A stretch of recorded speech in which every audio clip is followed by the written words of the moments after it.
ഒരിക്കല് കൗൺസിലിങ്ങിന്റെ ഇടയില് ഈ ഭാര്യ ഭർത്താക്കന്മാരുടെ ഫോണൊക്കെ ചെക്ക് ചെയ്യേണ്ട അവസ്ഥ വരുമ്പോഴേ നല്ല വിറ്റാ. ഒരാളുടെ മൊബൈൽ ഫോൺ വാട്സപ്പിൽ ഭാര്യയുടെ ചാറ്റിൽ കാണുന്നത് മുളക് പൊടി, ഉപ്പ്, സോപ്പ് പൊടി, റീചാർജ്, പിന്നെ മുളക് പൊടി, ഉപ്പ്, സോപ്പ് പൊടി, റീചാർജ്. ഇതൊരു പാറ്റേണിൽ ഇങ്ങനെ പോവാ. അതിന്റെ ഇടയിൽ വേറെ ഒന്നുമില്ല. അതൊക്കെയാണ് പ്രശ്നങ്ങള്. വേറെ ഒന്നും അതിന്റെ ഇടയിൽ കാണുന്നില്ല. ഒരു കപ്പിൾ ഗാദറിംഗിൽ പറഞ്ഞു കൊടുത്ത് സ്നേഹം പ്രകടിപ്പിക്കണം. അതുകൊണ്ട് നിങ്ങൾ ഐ ലവ് യു എന്നൊക്കെ പറയുക, ഐ ലവ് യു എന്നൊക്കെ ഒന്ന് സെൻഡ് ചെയ്യുക.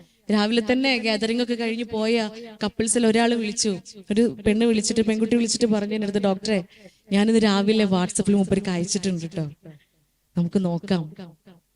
വൈകുന്നേരം വിളിച്ചവൾ അതിന്റെ റിപ്ലൈ തന്നു. ഉച്ചയായിട്ട് മൂപ്പര് അതിനൊരു റിപ്ലൈയും തന്നിട്ടില്ല.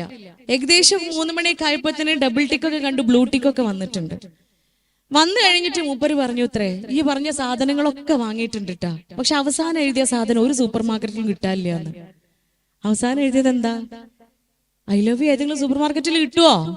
അത് ഓന്റെ അടുത്തല്ലേ ഉള്ളത്. അത് പ്രകടിപ്പിക്കാനുള്ളതാണ് പ്രിയപ്പെട്ടവരെ. അതിന്റെയൊക്കെ കുറവാണ് ഈ കാണുന്നത്. നമ്മള് വീട്ടിൽ വന്നാൽ ഈ കലഹങ്ങളും ബഹളങ്ങളും അഭിപ്രായ വ്യത്യാസങ്ങളും മാത്രം, അസ്വസ്ഥത മാത്രം കാണുന്ന മക്കള് സുഖം തേടി പോകുന്നതിൽ അവരെ എങ്ങനെ കുറ്റപ്പെടുത്തും?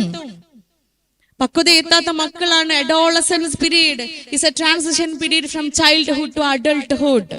ചൈൽഡ്ഹുഡിൽ നിന്ന് അഡൾട്ട്ഹുഡിലേക്കുള്ള ഒരു ട്രാൻസിഷൻ പീരീഡ് ആണ്, ചേഞ്ചിങ് പീരീഡ് ആണ്. ഒരുപാട് മാറ്റങ്ങൾ സംഭവിക്കുന്നുണ്ട്.